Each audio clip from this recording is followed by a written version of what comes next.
Hello everyone and welcome back to another video. This time I got second, we split first and second place with Doflamingo. There was a case tournament happening here in Miami, and I decided to go with Flamingo because as I posted before, this is the best time to play Flamingo. It has an amazing Whitebeard matchup. It has an okay Kinemon matchup. It's not the worst. It's your worst matchup by far. But I mean, even if it's your worst matchup, you're still able to beat it if you play super tight and super well. And it has a good black matchup. It has a good, like, everything else is super good. Like, there's no bad matchup for him, except of course if anyone is playing the A drop, then yeah, it's a super bad matchup. But there's no reason to really play the A drop because Whitebeard is so popular and the 9 drop is so good against the A drop either way that it's a risk to play that card just to beat this deck. But I mean, someone could definitely play it and you're gonna probably lose that game because the A drop kit is still that good. But since no one is doing it, you should take advantage of playing this deck. It is extremely powerful if they're not playing that card. So yeah, let's go into the deck profile. The first thing that I have, well, of course, the leader, an amazing effect. And the targets for him, the new one that we got the Gecko Moria. As Gecko Moria, just being able to play for 6 is really good to pressure the Whitebeard leader. And this is if you see this one as the first target, like the first, like, with Perona, like the first cards that you can hit. This one is the best one because they cannot really kill it by battle, unless they want to invest their whole turn, and then at that point it did a lot of work by doing so. So it is the best target to hit out of the leader, it seems like. Then we have Boa. Boa is so good in the late game and in the grind game, where you can defend the early game and then draw cards back up. So it's super good to hit her early on too. And it's just really good. Like, this is a card that never disappoints to see. Then we have Jinbei. I'm playing for Jinbei. I know this is a card that people are gonna say, hey, this card is really hard to get, and yes, it is. Do you need to play it? I mean, yes and no. It's not like you have to play this card to make the deck work, but it's so good against so many matchups. Like against Kinemon, it gets rid of the Okiku. Like, if this is the first card that you hit against Kinemon, then they don't have the Okiku as a possible, like, constant avenue of pressuring you. So then they have to slam their Okiku into here, get rid of the Okiku. It is really good. It is just it is a good card against red. They cannot really attack it, and then you have another attacker. And it's just, I mean, they have to attack it because eventually it's gonna give me so much value.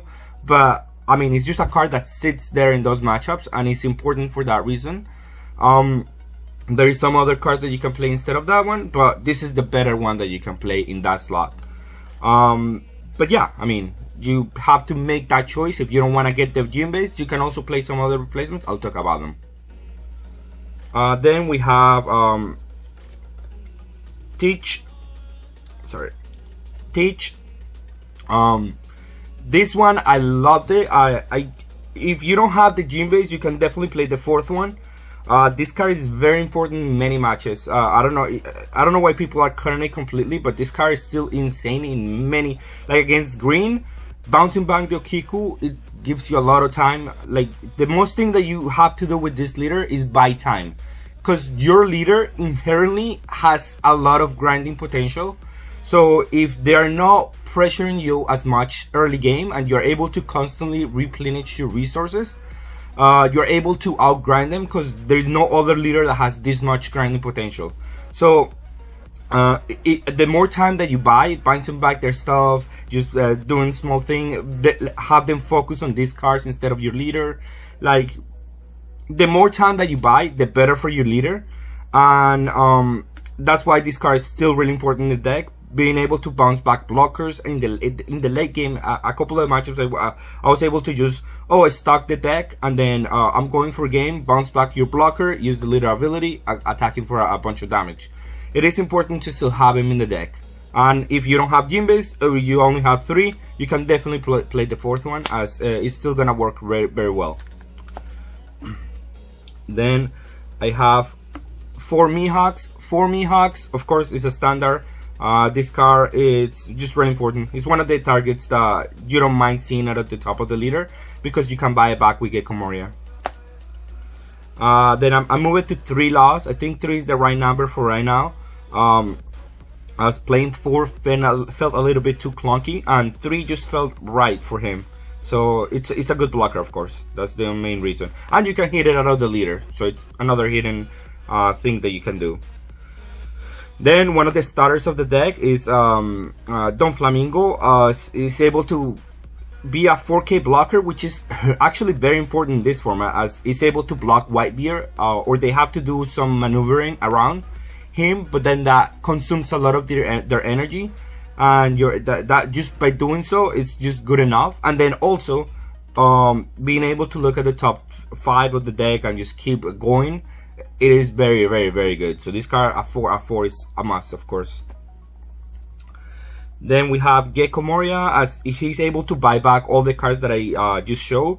The number of targets that I have for Warlords is adds up to 30 exactly, so it's more than half the deck. And it's yeah, this card is just very important in any scenario. You can most of the time, you also, like, if you draw it, you play it, you get a blocker back, or you get a 2K counter back, or you get the card that you're missing. Like if you're in the really grinding, you can get a Boa Hancock. It's just really important for the deck. Now we have Piranha. This is probably arguably the best card of the deck, as if you see it turn 1, your game is gonna be so much easier than anything else. Now, and anytime during the game is good, but turn 1 Piranha makes this leader a little bit unfair, as you're able to just keep going, not use any resources, and you just amass a big hand and keep your life total super high. And that is just really important. The games that you're gonna lose are the ones that you don't see Piranha in turn 1, and then you have to find, it's not that you're gonna lose them, it's just that you have to find a way to win without like looking at the top 3. And that's when this leader gets complicated, when you have to when you don't draw the best hands, you still have to win those games. And it comes down to how well you play the deck once you don't have like the Piranhas and the Stackers, because that's the most important cards in the deck, so you can trigger the leader safely. Of the 2K counters, I have Aviva and I have Boneclay. Aviva as a 4 because it's good against Zoro. As if you're going second and you didn't see your Piranhas or your other 1-drops, you play Aviva, as if you force the Vista out of them on turn 2, it buys you a little more time than if they play like a bunch of 1-drops, and then it's hard for you to answer a bunch of 1-drops without any board presence. So if they Vista Aviva, if you don't have any other play, of course, if you don't have a Piranha, then I mean it's okay. It's not the worst thing that can happen. As it buys you a little bit more time instead of them playing like a bunch of 1-drops to answer your Aviva. And then Boneclay is just is the other 2K. You barely play these two, but I mean there are options for that. Then one of the most important cards in the deck too, Mihawk, as I found out that is extremely good against green, and it's basically what you need to win the game. I've been thinking about like bringing it up to 4. The problem with that prospect is that if you see too many against the red decks like the Zoro, then it is a real problem. And there are some cards that allow you to cycle through these cards, but I mean it's a problem to have. If you don't see them and then you see too many of this guy, then you're most likely gonna lose that game.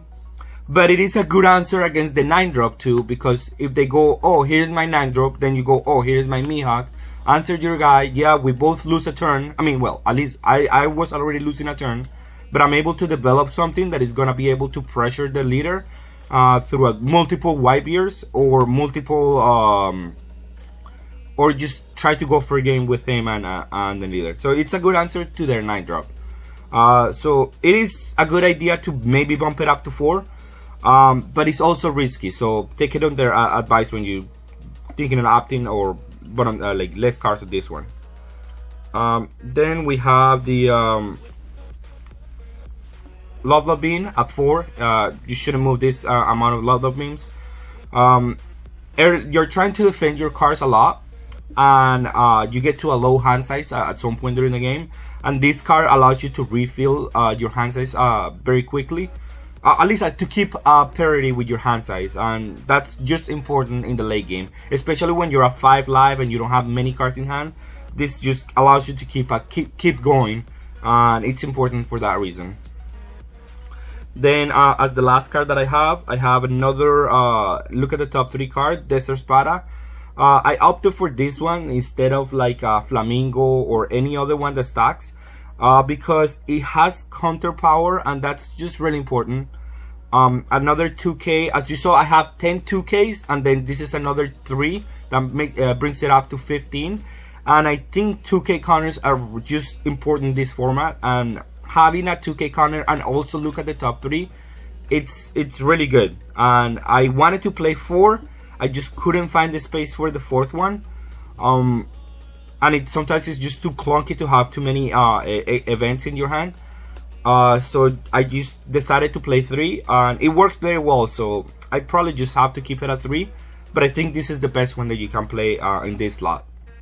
And that would be the deck profile. The matches that I had that day, round 1 I had a Law. I play against a Law. That was one of the hardest matchups because he was playing a Law film deck, and every turn he had a Brook, Nami, Brook, Robin, and then Brook, Nami, and got a lot of value. And then he played the 7-drop, and I didn't have a Piranha on turn 1, and I was super slow to that opening. So I was able to maneuver myself out of a loss, because he had me like really on the ropes on that one. But 2 Mihawks were able to bring me the game back, was able to bring me back to that game. So that's what happened on that one. Round 2 I play against Andrew Ball, you know, the last championship winner for the Treasure Cup. I play versus the Kiemon. I didn't see any 9-drop, I lost that one. He didn't see the 8-drop, but he was able to outvalue me at some point. So you do need the 9-drops to win that matchup. They're really important. Then I played the next round against another Law, but this one was a little bit easier because I did see my good cards. And then my opponent was playing very well. He was playing a different Law list with like trying to give your cards like double attack with the promo Law, with the extra deck Law, I think. But it was a decent matchup. It wasn't that bad. Once you see Piranha, it's just an easier matchup. Then I play against Whitebeard. That was an interesting list. I want to try his list because he was playing a bunch of rushers, and then it actually gave me a tough time because he put me low in life totals super early. I didn't see Piranha, so that was one of the things that make the game difficult. But it was a decent deck. I really liked it. I want to try it out. Then I played against another Kiemon. This time I see my Piranha 1 and I saw my Mihawk, so I was able to win that one. And then the last round, I think I play against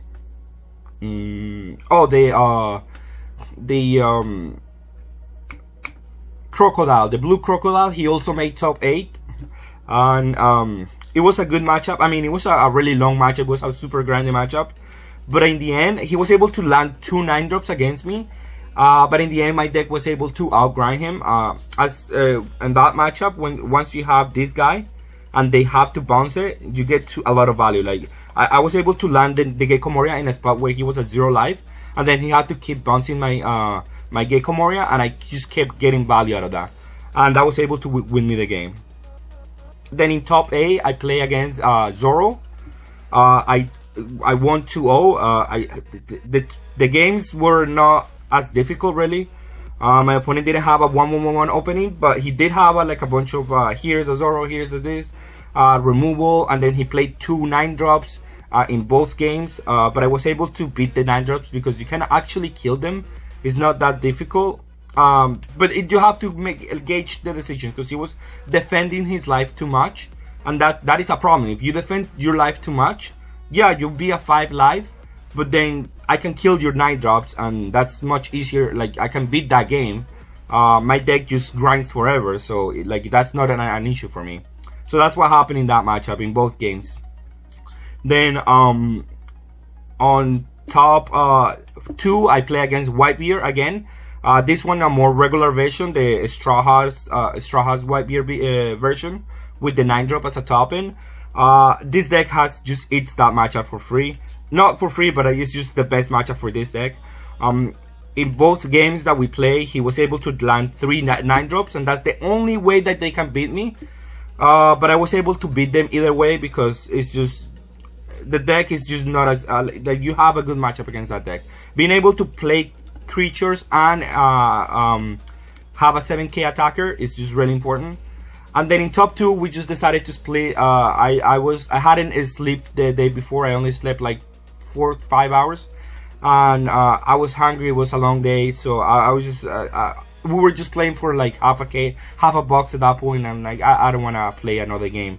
I'd rather just play the tournament. But yeah, that was the tournament report for me.